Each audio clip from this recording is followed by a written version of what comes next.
Kembali ditemukannya kasus gagal ginjal akut di Jakarta setelah terakhir kali ditemukan pada awal Desember membuat masyarakat jadi resah. Pengawasan terhadap obat sirup yang beredar kembali menjadi sorotan. Lalu bagaimana masyarakat harus menyikapi dan juga bagaimana kasus gagal ginjal akut bisa dicegah agar tidak meluas? Kita akan ulas bersama Ketua Ikatan Dokter Anak Indonesia, Dr. Piprim Basara, dan juga ada Ketua Yayasan Lembaga Konsumen Indonesia, Tulus Abadi. Selamat pagi, Dr. Piprim. Selamat pagi, Pak Tulus. Ya, selamat pagi Mbak Valen. Pagi. Dokter, saya ke dokter dulu. Dokter Piprim, apa hasil koordinasi terakhir dengan Kemenkes, BPOM terkait dengan temuan dua lagi ada tambahan kasus gagal ginjal akut pada anak ini? Ya, baik. Jadi kemarin setelah dilakukan rapat koordinasi, dilakukan penghentian ya peresepan atau penggunaan obat sirup yang diduga menyebabkan gangguan ginjal akut ini, yaitu obat sirup Praxion. Dan kami dari IDAI juga memang pada Jumat malam itu sudah melakukan koordinasi internal ya. Sebelum Kemenkes mengeluarkan statementnya, kami sudah juga menghimbau seluruh anggota IDAI untuk menghentikan sementara peresepan obat sirup Praxion ini sampai ada hasil investigasi yang dikeluarkan oleh yang berwenang. Oke. Jadi itu Mbak. Oke, dokter, satu anak karena Praxion, satu anak lagi masih dirawat sekarang umurnya 7 tahun, sudah diketahui kah mengonsumsi obat apa? Yang satu lagi ini juga Praxion ya, dan hasilnya nanti kita masih menunggu. Tapi yang sudah confirm memang yang satu yang meninggal itu. Baik. Jadi yang satu confirm Praxion, tapi satu lagi kita masih harus tunggu apa hasilnya. Pak Tulus, Praxion ini sebelumnya masuk di dalam daftar aman BPOM. Tiba-tiba sekarang diduga menjadi salah satu penyebab munculnya lagi gagal ginjal akut ini. Kok bisa ya Pak seperti itu? Ya, memang ini hal yang sangat mengkhawatirkan bagi sisi perlindungan konsumen, ya, perlindungan masyarakat, karena ternyata obat yang kita konsumsi masih mengandung racun yang tidak ditoleransi untuk kesehatan kita. Nah, saya menduga karena memang sejak awal kami warning kepada pemerintah bahwa harusnya memang solusi yang diberikan untuk masalah gagal ginjal akut ini adalah solusi yang komprehensif dari sisi hulu, dan artinya dari kasus munculnya gagal ginjal akut yang belakangan ini menunjukkan bahwa ada persoalan di sisi hulu yang belum diselesaikan oleh pemerintah. Misalnya apa? Adalah soal tata niaga dari etilen glikol dan dietilen glikol itu yang belum disentuh oleh pemerintah sehingga masih tetap beredar dan kemudian bisa disalahgunakan. Yang pertama itu. Yang kedua, memang sebaiknya Badan POM itu melarang dietilen glikol dan etilen glikol sebagai kontaminan obat ya, karena sebenarnya kan memang boleh, tetapi kemudian melebihi batas ambang yang ditentukan. Nah, dengan kasus seperti ini dan ini juga terjadi di negara lain, sebaiknya pemerintah dan Badan POM mengganti komponen etilen glikol ini dengan komponen yang lain yang lebih aman. Oke. Kalau kita minta supaya diganti saja atau diperiksa lagi, diuji lagi. Dokter Piprim, ini kan sebelumnya ada di dalam list yang aman untuk dikonsumsi. Pada saat dokter akan meresepkan sesuatu untuk pasiennya, apa tidak pikir-pikir lagi yang aman tadi ternyata juga bisa menimbulkan gagal ginjal akut? Baik. Kalau kita lihat laporan dari seluruh cabang di Indonesia, kasus terakhir ini agak berbeda dengan kasus sebelumnya, Pak. Dulu kasusnya ini terjadi hampir merata di provinsi-provinsi di Indonesia ya, dengan obat-obat yang sebelumnya. Namun kasus Praxion ini hanya di Jakarta ya. Sementara dari cabang-cabang lain ya, di cabang-cabang IDAI yang lain tidak ada laporan kasus Praxion ini. Padahal obat ini sangat banyak dikonsumsi oleh anak-anak yang juga diresepkan oleh dokter anak di berbagai wilayah di Indonesia. Oleh karena itu mungkin suatu kasus pemalsuan obat ya kita juga mesti bisa membuka peluang itu ya. Karena Oke. kalau kita lihat kalau dahulu memang merata di berbagai daerah. Kalau yang sekarang ini hanya terpusat di Jakarta saja. Saya kira itu juga menjadi salah satu kemungkinan. Baik, Pak Tulus, kalau cuma terjadi di DKI Jakarta saja, apa kecurigaan yang harusnya dimiliki oleh masyarakat, oleh pihak-pihak berwenang lainnya? Bagaimana ini penanganannya? Ya, menurut saya ini jangan sampai dilokalisir bahwa ansih di Jakarta saja, tetapi dia harus menjadi tengara bahwa kasus ini bisa terjadi di tempat lain karena mungkin di Jakarta konsumennya banyak sehingga baru terdeteksi di Jakarta. Tapi pemerintah harus mengantisipasi bahwa potensi untuk terjadi di tempat lain itu sangat besar. Karena tadi seperti kata Dr. Piprim, obat ini dikonsumsi di seluruh Indonesia, bahkan mungkin diekspor, sehingga kewaspadaan tinggi harus dilakukan. Bahkan menurut saya bukan hanya Praxion saja yang nanti kemudian akan diaudit kembali atau dilarang, tapi juga merek-merek lain. Karena tadinya kan obat ini aman, ternyata tidak aman. Bisa saja merek lain juga seperti itu. Dan kasus-kasus sebelumnya kan juga seperti ini. Jadi saya kira pemerintah harus melakukan early warning system kepada masyarakat dan juga masyarakat harus menyikapi hal yang sama sebelum ada penjelasan yang lebih komprehensif dari pemerintah terkait dengan potensi meledaknya kembali kasus ini di tengah masyarakat. Oke, Pak Tulus, menurut Anda apa aksi early warning system yang harus diambil pemerintah untuk sekian banyak daftar obat yang tadinya aman itu? Ya, pertama saya kira pemerintah harus transparan terkait dengan kejadian ini, apakah ada faktor yang sifatnya hilir ataupun juga faktor yang hulu. Jadi pemerintah harus transparan betul dan jangan ada pertimbangan-pertimbangan misalnya ekonomi dan segala macam. Karena ini menyangkut pelindungan masyarakat, pelindungan konsumen yang taruhannya adalah nyawa. Dan kedua, dari sisi penegak hukum juga harus ada transparansi. Karena sampai detik ini kasus-kasus yang kemarin terbukti melakukan pelanggaran, proses penegakan hukumnya sampai di mana dan seperti apa dari sisi pidana dan juga perdata. Kita nggak tahu produsen-produsen ataupun mungkin pejabat-pejabat yang lain yang diduga bisa terlibat juga mesti ada tindakan-tindakan hukum gitu. Nah, kita nggak tahu proses hukumnya sampai di mana terkait dengan khususnya aspek pidana terhadap produsen-produsen yang kemarin terbukti melakukan pelanggaran. Oke, baik.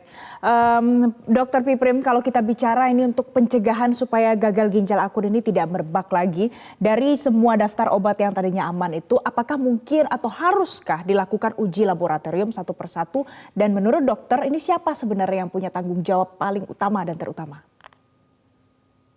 Ya, saya kira dari pihak produsen juga harus secara aktif dan mandiri ya, juga berpartisipasi untuk mengecek keamanan produknya secara berkala. Ya. Ini untuk menjaga adanya apakah unsur pemalsuan, ataukah ada cemaran dan seterusnya. Jadi masing-masing pihak ikut bertanggung jawab ya supaya obat yang beredar di masyarakat itu dipastikan aman. Ya.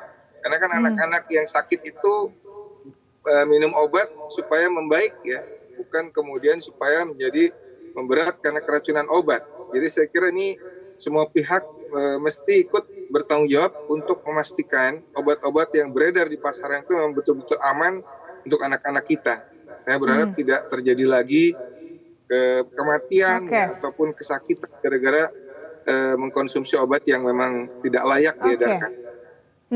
Jadi kalau dari Dokter Piprim, yang paling penting yang harus dilakukan adalah pengecekan ini dilakukan secara berkala. Pak Tulus, idealnya berapa lama pengecekan itu harus tetap dilakukan secara berkala? Kalau kita lihat dari sudut pandang ini keamanan obat, apalagi untuk anak-anak.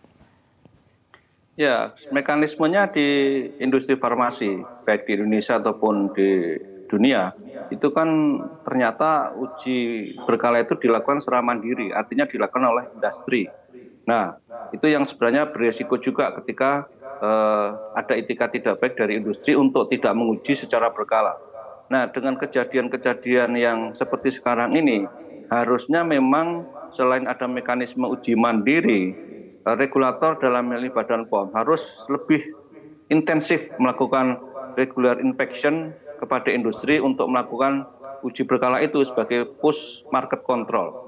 Nah, saya nggak tahu mekanisme ini ditingkatkan oleh Badan POM atau tidak di tengah masih potensi terjadi kasus gagal ginjal akut ini.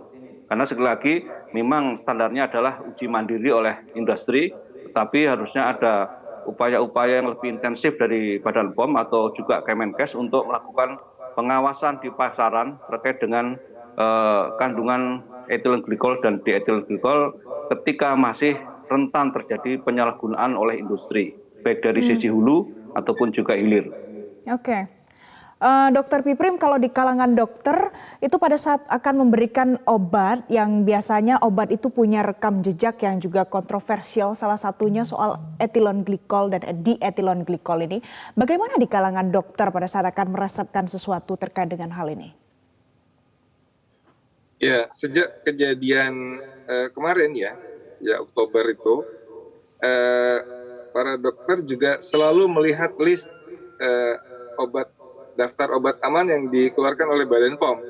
Ya, karena kita kan juga nggak ngecek sendiri ya. Jadi kita percaya apa yang sudah dirilis oleh lembaga resmi. Nah ini mungkin artinya begini, apa yang sudah dirilis oleh Badan POM dan dinyatakan aman, itu memang harus benar-benar aman berada di pasaran. Karena kita sebagai user, itu juga memang hanya menerima hasil jadi gitu ya. Itu, Mbak. Oke. Jadi dokter sebagai user ini bergantung pula pada yang punya lebih otoritatif terkait dengan apa yang aman dan tidak aman dilakukan. Pak Tulus, sebelumnya YLKI sempat menyatakan dan menilai ada konflik kepentingan antara Kementerian Kesehatan dan Badan Pengawas Obat dan Makanan seputar gagal ginjal akut pada anak ini. Kalau sudah terjadi seperti ini, apa konflik kepentingannya itu menurut hasil pantauan Anda? Ya, memang itu salah satu pengamatan atau kesimpulan yang kami lakukan ketika penanganan katakanlah wabah GPA kemarin. Itu terjadi fenomena konflik kepentingan antara institusi kesehatan, ya, antara katakanlah Kemenkes dengan Badan POM, yang itu pada akhirnya akan berdampak terhadap penanganan atau keseriusan penanganan terhadap kasus gagal ginjal akut ini, ya. Jadi ada semacam egoisme sektoral di masing-masing institusi. Ini yang tidak boleh terjadi. Dan salah satu rekomendasi kami adalah fenomena itu harus diselesaikan, ya, di intern itu, dan juga saya kira jangan sampai masalah pelindungan pada masyarakat dipertaruhkan hanya karena masalah egoisme sektoral seperti itu. Ya, dan saat ini pun dengan kejadian munculnya kembali itu harus sinergisnya harus kuat antara institusi di sektor kefarmasian. Jangan sampai kemudian ini menjadi eskalatif kembali. Kita akan melakukan saya kira satu tindakan yang keras kalau kemudian sampai terjadi eskalasi yang tak terkendali dari kasus seperti ini. Oke, salah satu tindakan yang langsung dilakukan adalah stop peredarannya. Tidak lagi bisa ditemukan di pasaran, di warung-warung depan rumah, warung-warung kelontong. Nah, tapi pertanyaannya bagaimana cara kita pastikan bahwa obat ini benar-benar semuanya sudah hilang dari peredaran? Ya, pertama saya kira memang itu bentuk peringatan kepada publik, dan saya kira apakah apotik, toko obat dan lain-lainnya ketika sudah ada warning atau peringatan dari pemerintah seperti ini tidak menjual kepada masyarakat, dan juga masyarakat juga tidak membeli atau minta merek tertentu dalam kejadian seperti ini. Bahkan secara ekstrim harusnya ini juga menjadi kehati-hatian semua pihak untuk misalnya tidak menjual atau tidak meresepkan atau tidak dulu mengkonsumsi obat sirup sebelum ada betul-betul penjelasan yang lebih komprehensif dari pemerintah agar aspek keamanannya lebih terjamin. Nah, kalau dokter memang tadi seperti kata Dr. Piprim sebagai user, tapi juga dengan kejadian semacam ini juga harus lebih kehati-hatian untuk meresepkan kepada pasien agar jangan sampai terulang kejadiannya. Oke, jadi dokter pun juga harus ikut hati-hati, masyarakat juga harus hati-hati. Tapi Dokter Piprim, bagi yang sudah terlanjur mungkin dalam beberapa hari terakhir memberikan anak obat sirup, obat batuk, apa yang harus dilakukan? Ya, bagi yang sudah terlanjur minum, terutama yang sudah minum obat merek Praxion ini ya, dalam beberapa hari ini tentu saja yang penting diperhatikan adalah gejala-gejala penurunan buang air kecilnya, ya. Ini kan memang salah satu yang paling berdampak berat adalah ke ginjal, ya, selain ke saraf juga. Tapi yang bisa dilihat secara langsung adalah penurunan jumlah buang air kecil dibandingkan sebelumnya. Ya. Dalam 2 sampai 5 hari ke depan ini setelah minum obat, mohon diperhatikan, dan kalau buang air kecilnya tidak mengalami penurunan, ya insya Allah dia aman-aman saja. Dokter Piprim, tadi Pak Tulus sudah menyampaikan supaya semua masyarakat lebih sadar lagi, lebih aware lagi. Apa imbauan dari Dokter Piprim untuk masyarakat khususnya terkait hal yang benar-benar krusial, genting sekarang ini? Baik, jadi ini kembali lagi ke konsep rational use of medicine ya, pengobatan rasional. Artinya sebetulnya kita itu jangan sedikit-sedikit minum obat. Ya. Demam sedikit sudah dikasih obat panas, itu sebetulnya nggak bijak ya. Jadi karena demam itu adalah satu proses sebetulnya untuk penghancuran patogen dalam tubuh kita ya. Sebaiknya langkah-langkah sederhana seperti kompres air hangat atau anaknya direndam air hangat ya supaya demamnya turun secara alamiah, itu jauh lebih bijaksana dibanding langsung diberikan obat-obatan untuk penurun panas ya. Kecuali kalau anaknya memang demamnya sudah sangat tinggi ya, sudah 39 lebih, anaknya tidak nyaman, mungkin itu obat-obatan diperlukan. Namun apabila masih hangat-hangat saja, anaknya masih aktif ya, langkah yang perlu diperlukan adalah istirahat yang cukupi kebutuhan cairannya supaya tidak dehidrasi, kemudian kompres hangat ya. Jadi ini hal-hal sederhana yang mungkin perlu dilakukan orang tua, jangan buru-buru memberikan obat-obatan.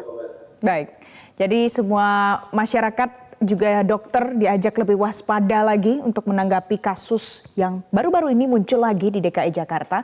Dan pesan dari Dokter Piprim adalah pemirsa, kalau seandainya ada gejala sakit jangan langsung buru-buru beli obat. Dan kalau sudah terlanjur minum obat, perhatikan beberapa gejala apalagi khususnya untuk buang air kecil beberapa hari ke depan. Terima kasih Pak Tulus Abadi, Ketua YLKI. Terima kasih Dokter Piprim, Ketua YDAI sudah bergabung bersama kami pagi hari ini di Metro Pagi Prime Time.